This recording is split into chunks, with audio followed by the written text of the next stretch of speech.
Great. It gives me great pleasure to introduce our next speaker, Dr. Jessica Deighton, who is Head of Resilience Research and Evaluation at the Anna Freud National Centre for Children and Families, and also a lecturer at UCL. Thanks. Hi everyone, I've been sat down the front. This is the first time I've seen you all, so it's quite nice to be able to turn around now. I think I'm going to pick up on a lot of the themes that came out of Professor Layard's talk this morning and Neil. So it's general in that it cuts across in the same way that Mick was just describing, lots of different kinds of interventions, but very specific to measurement, which sort of came up as a bit of a theme this morning, I think. So I'm gonna briefly skirt over the current context, because I think Neil framed that quite nicely earlier on, and the case for sort of schools being a site for mental health support. But what I want to spend more time on is talking to you about the process we went through to develop a measurement framework to be used in schools, so more generally to monitor mental health and well-being, but could also be used as sort of evaluation framework as well, I suppose. And then I'll talk through some take-home messages for each of you. And also, I've realised there's 3 offers to schools, things that schools may be interested in. So I'll come to those at the end. So, as I say, I'm not going to spend much time talking about this bit because it's already been discussed, but we have a sense of the extent of problems at the moment. Around 10 to 20% of adolescents experiencing mental health problems. I would just say a lot of that, we're still quoting literature that came out well over 10 years ago, and even some of the current estimates that I saw coming out in the Children's Commissioner's report are still based on those estimates. So we're saying this is what we know, but actually we're still sort of unsure actually about the current state, and there is a lot of nervousness that problems are increasing. We're maybe not capturing that quite so well. But we have a sense from some studies, albeit slightly smaller ones, that there are some increases, as Neil described earlier on. And we also know that children proportionally received a lot less of the mental health care funding than adults do, and that's true for research as well, as Mick just said. There's a lot less we know about what the evidence base is for children. And we also know that only a small proportion of children ever access sort of specialist mental health services. And we know that there's increases in waiting times, and we've seen lots of evidence emerging about that. So I suppose that sort of sets us up for more news headlines. What we're seeing a lot more in the media, but just in the public consciousness, I think now, thanks to lots of campaigns, but also just a sense that schools really are a site of opportunity. And I think this is probably puts a lot of pressure on schools because budgets are squeezed, as we've been talking about. But everyone's really looking to schools to come up with some kind of magic solution of this gap between the need and the provision that's actually around. And I think that's, a real big ask of schools. We're seeing a lot of policy interest now in prevention, early intervention, and as Professor Layard mentioned this morning, the new Green Paper, makes the communication that have come out so far are making explicit reference to what schools might do, and there's been a lot of communication about, a possible focus on schools, and from DFE now a more focus on mental health in schools as well. And in particular, there's been a report that was just released, I think maybe last month, from DFE, where NatSen and NCB had worked together on a survey of teachers across hundreds and hundreds of schools to ask schools about what they felt their role was in supporting mental health. And so some of the things that came out were that schools very much felt that they were in the business of creating an environment where young people feel safe and feel happy. And part of that is about having those conversations, about sort of making it easier to talk. And it was very interesting what Abby and Mary were both saying earlier about actually just having somebody there to talk and listen and feel believed is quite important. And that's schools feel very much in the business of that based on these findings. But also that schools feel they should be in a position to identify mental health needs. Now that's an area that I don't think the evidence base is great for, but also that they do see themselves having a role in providing more targeted support. And some of that is in school support, like school counsellors, for example, but also referring out to specialist services. So all of that, in a way, to a varying degree, is within the scope of what schools do. And in terms of activity that's actually happening in schools, I'm not going to try and capture the whole range, but even from our own experience, there's a vast array of what happens in schools to support mental health. And some of that is the very evidence-based, programmatic, kind of manualised approaches to much more sort of locally developed, sort of test-in-flight kind of approaches, yeah, even down to just actually being mental health literate and being willing and up for having conversations with young people about mental health. So the vast array sort of exists out there. But what I would say is, in my experience in the last 10 years, there's a lot more happening in schools. There's a lot more schools saying this is part of ordinary business. This is actually what schools are about.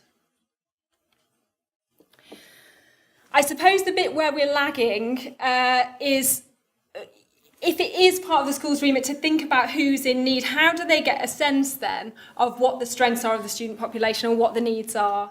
I think, again, Mary, what you said earlier about sort of appearing on the surface as if everything's fine, you can achieve academically quite well, even if just for a short period of time, while struggling actually with quite a lot of emotional turmoil or distress or other difficulties.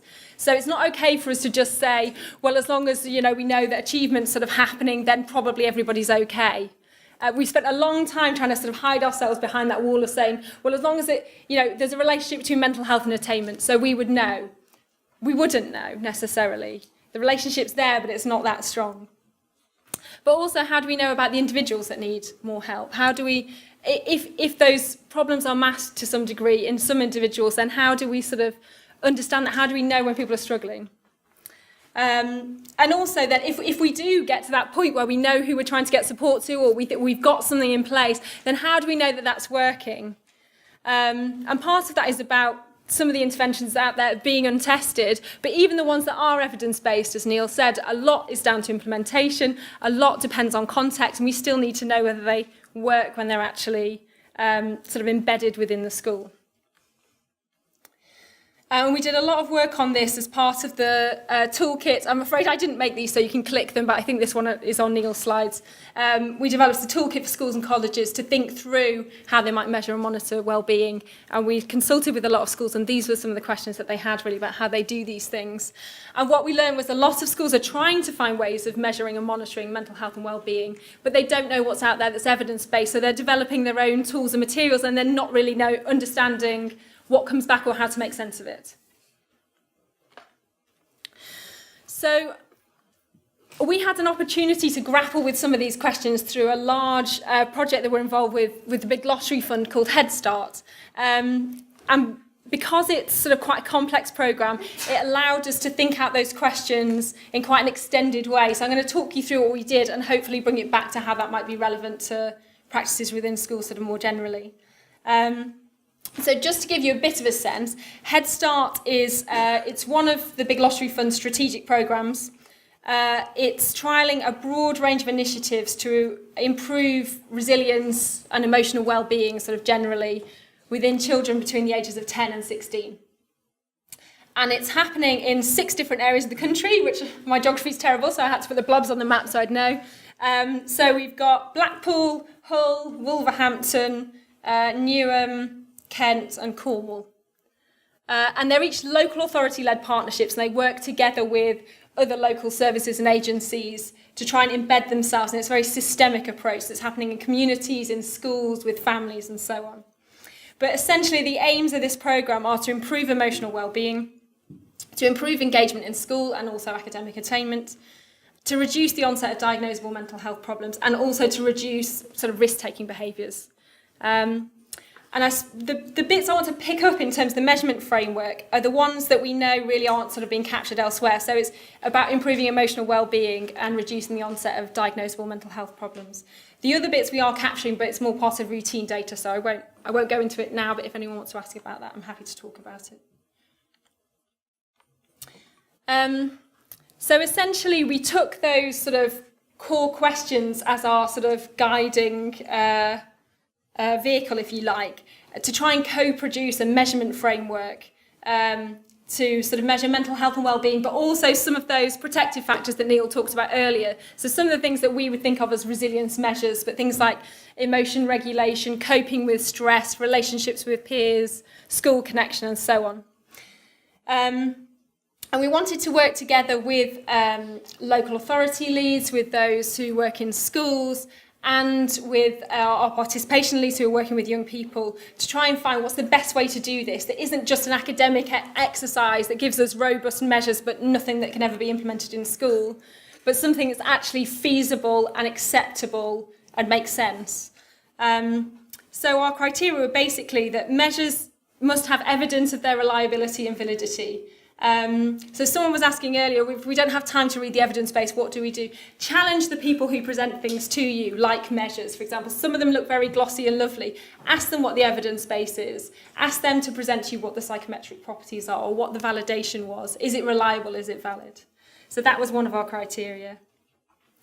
The questions included must be acceptable to teachers and young people, and that was a number of considerations, I suppose. So part of it was that there was some alarm with some of the questions that can be included in mental health measures about what if that prompts distress in young people and I don't feel equipped to deal with that, how do I manage these things? And also what young people felt about what chimed with them, what they thought was important for us to ask them, and whether the language was right and so on. But also for academics, are these actually, do they have good face validity as measures that we think should map onto what we think the psychological constructs are behind them? And then also issues of practicality. So is there a mechanism of delivery that makes this doable in a class, en masse, that allows it to be delivered in a lesson, that means it's not too long, that means the teacher's not spending lots of time explaining to each child what the questions mean and so on? And are we avoiding duplication because we don't want to add burden if this information can be collected elsewhere? Which is why I put sort of attainment to one side, because we know that's already routinely captured in schools, so no point in duplicating that particular exercise. Oh. We're about to move into the disco part of the day then. So we had a sort of an iterative process trying to find a set of measures which we sort of honed down, which everybody was happy with. And it essentially involved everybody bringing, it was a bit like a sort of bring and buy. So everyone brought the questionnaires and measures they were aware of that they thought were good, and we sort of offered them up to these criteria. And then we tasked some of us as researchers had to go off and find things that might map onto particular territory we hadn't covered and bring them back for scrutiny and so on. And so we went through this process. And if we were unsure or we had two good candidates, it essentially came to a vote. So it was a very democratic process, definitely measurement framework by committee. But I think what we came up with was not what we would have come up with as academics. They are academically rigorous measures, but it wouldn't have been what we came up with, and I think it's all the richer for it. So I'm going to take you through a bit of the detail, just because I think sometimes it does help to know what the questions are to make it sort of more real. So thinking about these different domains, we have the wellbeing, mental health and protective factors. For wellbeing, after a process of whittling down, the measure we ended up with, which I think has already been mentioned, I've seen it on some posters as well today, is the Warwick and Edinburgh wellbeing scale. So it's the shortened version. So basically, these are just quite straightforward questions around subjective well-being, things like I've been feeling relaxed, I've been feeling useful, I've been thinking clearly, I've been feeling close to other people. They're quite general questions, but they're just sort of general positive well-being. And then for mental health, this was the one I think there was less debate on, although I'm sure we could have endless debate. There's lots of measures out there. The one we ended up with was the Strengths and Difficulties questionnaire. Again, it's been mentioned already today. I think it was partly because a lot of the prevalence studies have already used this measure. It's recommended, I think, in the counselling report that Mick mentioned earlier, and it's sort of well used in services as well. So if there's a way for a common language through measures from schools into specialist services, then all the better. It has good norms in the UK and it's translated into lots of languages. So in a way it was a bit of a no-brainer, but there are other measures out there. We could have chosen others. This one just seemed to sort of fit. And then thinking about protective factors was quite a challenge. There's a whole raft of protective factors as sort of shown in Neil's sort of cumulative assets. It's quite hard to sort of whittle that down to a sensible set of questions that have good sort of face validity. So we opted for a survey called the Student Resilience Survey, and it just covers a range of protective factors, some of which fit into what we would call internal characteristics, so things like self-esteem and also sort of problem solving and goal setting, but also covers how well supported young people feel by their peers and also by adults at school and those at home as well. So it's a bit of a sort of a mixed bag, but actually the point is that it's reliable and valid, so it was in. We also added a couple of measures that we felt were important to understand protective factors that weren't part of that scale. So one was about self-regulation. Oh, sorry, I didn't read you out any of the student resilience. So, for example, the support from school, the questions were things like, at school there's an adult who really cares about me, tells me when I do a good job, and listens when I have something to say, and believes that I will be a success. So again, when we're thinking about the role that teachers play, I think that's a really good example of actually just having positive regard and having a sort of someone who thinks warmly about you that you can have a conversation with. That sort of epitomises it for me. Then in terms of the self-regulation questions, we have a small set of questions that are about controlling feelings and being able to deal with stress, and whether you get too involved in something that you can't extract yourself from before it all goes slightly wrong. I'm sure we all have that experience at some time. And then perceived stress as well, which is, it's the most wordy set of questions, but it's about coping with stress, so we thought that was quite important to include. So it's questions like, how often have you felt things were going your way? How often you felt confident about your ability to handle your personal problems, and so on. So it's a sort of a battery, really, of measures that we think capture a sort of a whole range of what we might want to know if we were looking at supporting mental health and well-being, and what we would expect to change as a result of interventions that kind of, aimed in that area. I suppose the other thing that's important to think about is how to make this actually really useful for schools. So this might be great for a research project. For us, we can analyse the data, that's fantastic. And we've also put this on an online system, so it's fairly easy to administer, but where's the so what for schools, I suppose?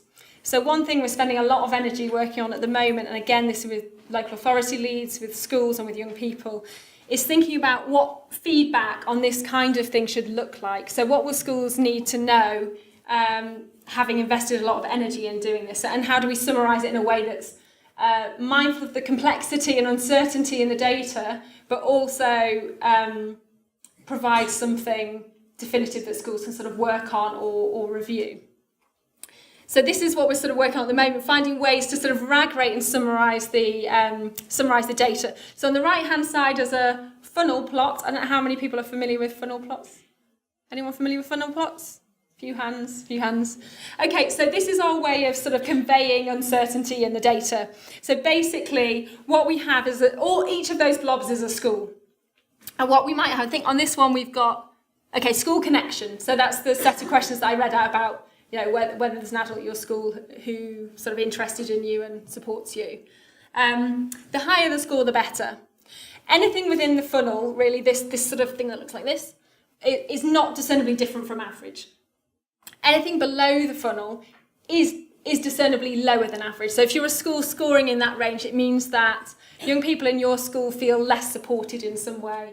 Now, there's no judgment on why that might be. There might be all sorts of reasons why that's the case. There might be everything to do with the context and nothing to do with the school, but it's at least a starting point to understand what might be happening there, or where schools might focus their energies if they're showing up as sort of unusual in that respect. Anything above the funnel is sort of better than expected in a way, if you like. So schools might feel quite proud about that, but also might want to think about how they can sort of make sure that sort of stays looking good. So we try and identify schools so for example, we might say you're the green blob, and we might say other schools in your local authority are the red blob, and then the rest of the blue blobs are across the country or something. So we're trying to think of ways to convey that doesn't make it too complex, but sort of gives a level of detail which sort of reflects the amount of energy that schools put into it, really. And I think that's quite crucial. But I think the other thing to bear in mind is there's lots of systems out there at the moment. Again, some of them are very evidence-based and some not so much. The feedback that comes back is not necessarily statistically meaningful, partly because of the measures they're based on, but also partly because of what's been done to the data since it was collected. So just to always bear in mind to query those things, I suppose. So I suppose that's where we're up to in our process. At the moment, we've trialled this measurement framework. I say we've trialled it. We've rolled it out across the country in all of those areas, but also in other schools. And we now have 35,000 children and young people who've completed the measures in Year 7 and Year 9. And we have developed a primary school version, which is slightly different, just simplified questions and slightly shorter, which has been rolled out, I think, about 5,000 children and young people across quite a few schools. And we're just working up that feedback. And the idea is that this first instance where we have baseline data, we will look at whether we can look at sort of prevalence at the moment, given that we don't have any good prevalence data at this moment, although there may be some coming next year, that we can get a sense of the extent of need out there. But also that this serves as a baseline, because for each of these schools we're going to be working with them over a period of years. So in a way, at this point, all we're saying is know your population, and then let's see how it changes over time. And I suppose that's the bit of interest about if you put something in place in the school, how does that change things in the positive direction? So in terms of take-home messages, I've put parts of a Jackson Pollock painting on there to remind me that mess is sometimes beautiful. So I think for researchers, what I would say is, come and embrace the mess with me. Often what happens in practice is messy. A lot of what's happening is varied. As Mick and Neil have already said, a lot of what young people experience does not fit into one particular category of difficulties. It's very rare that someone walks through the door who purely has anxiety, purely has depression. There's lots of complexity, and there's lots of complexity in what's implemented on the ground as well. But unless we engage with that, we're not going to build the evidence base in a compelling way to understand what actually works and for whom and in what conditions. So I think we've actually got to start testing in flight, and we've got to start building practice-based evidence as much as we build evidence-based practice. So I think that's it. I think if we wait always for the randomised control trial, some things will never get there because the evidence just won't accrue. And then my other plea is about developing psychometrically robust measurement frameworks and trying to use those in a way that helps us build that evidence or helps build a benchmark for schools so that they can start understanding what the spread of sort of need and strengths is that's out there. For commissioners and policymakers, I suppose, again, it's a similar theme, really. I think routine monitoring can give insight into particular needs. So it might be, for example, that you expected that there were more behavioural issues, but then when you start looking at the data itself, you see actually there's quite a need in terms of emotional problems, or children feel very little support from schools. So those sorts of things help you guide what kind of provision is needed. So that kind of evidence-based commissioning, I suppose. Also, whether approaches are evidence-based or not, they should be monitored in situ, and not just a measurement framework put in place, but actually structures around how are we going to review this? What would we do with the data if it came back and told us something we weren't expecting? How are we going to act on it, and how will we challenge it? Because, of course, all data is imperfect. How would we know if what it says is true? How would we know if it wasn't true? And what are we going to do about it? Yeah. And then for school leads, I think, yes, I'm quite keen on this meme. I'm sure you're all aware that there's increasing focus on mental health supports. It does mean, as Neil was saying earlier, that schools have become a marketplace, and there's a lot of pressure that comes along with that, a lot of pressure to pick something that's right. Just, I suppose, challenge whoever comes to your door saying you should do this fantastic thing. Challenge them, show me the evidence. I made myself very unpopular in a meeting in a school recently where they didn't know my background, where I asked whether there was peer-reviewed empirical evidence for the approach they were taking. And I think why that shouldn't be a difficult question to ask. We should be quite unabashed about saying that. And you don't need to have read the literature to ask that question, so challenge people.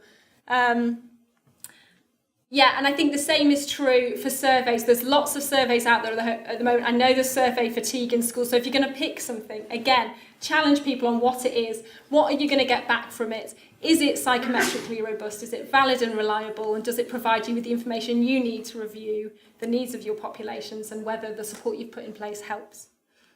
And then I think this links to the picture. Quite often, academics and those who spend their time psychometrically testing measures are tentative in their nature. The way they present things is not always the most beguiling way, so just be aware, don't get sort of seduced by what's most shiny necessarily. It may be the right thing, but it may not be, so question it and demand to see the evidence.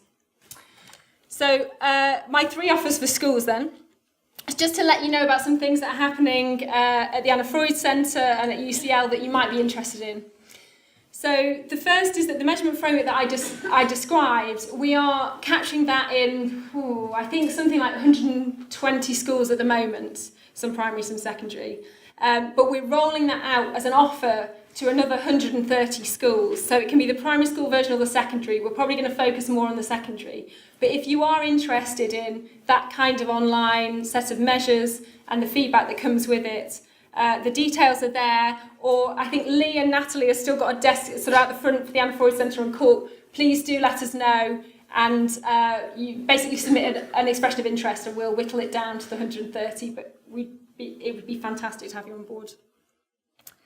The other thing is to say the Anna Freud Centre has a Schools in Mind network. It's got about 1,500 members, I think. I can't see Natalie to correct me, but she's here somewhere. Sorry? 2,500. Thanks, Natalie. God, it grows every time we talk about it. 2,500 members. And we have essentially a whole range of online materials, booklets, we have training days, we have regional events. There's a whole range of different activities that Natalie knows much more about than me. But you can basically just become part of the circulation and you're welcome to join sort of any events or use materials. Most of them are free. And then my final offer is we're just on the cusp of starting a very large-scale study of a number of interventions in primary and secondary schools. So some of those are basically would be trained professionals coming in to deliver a programme sort of session by session. Some are about training teachers to deliver things like mindfulness and relaxation and so on, but supporting them through that process and then evaluating it at the same time. Again, if you're interested in being involved, there would be lots of scope for involvement and there is some reimbursement for time for schools as well. So if you're interested, again, please do get in touch. Oh, and I think I'm ahead of time. And that's it. Thank you very much.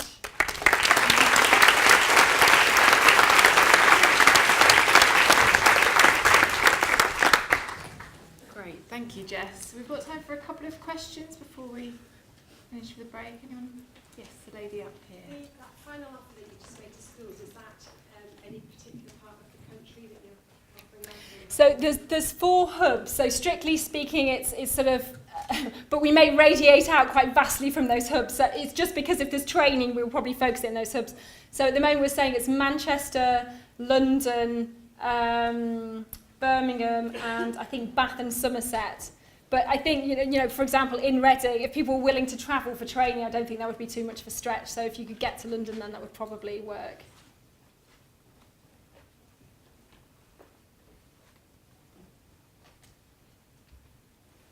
There's a lady at the back there.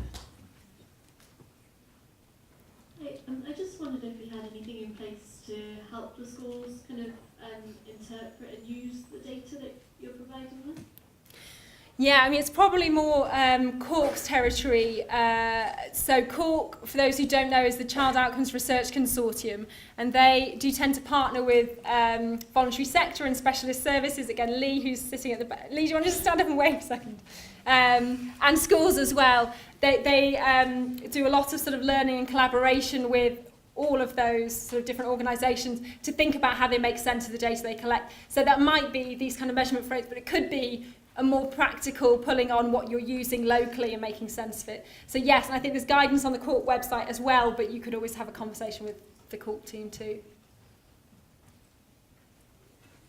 there another one over? Yeah.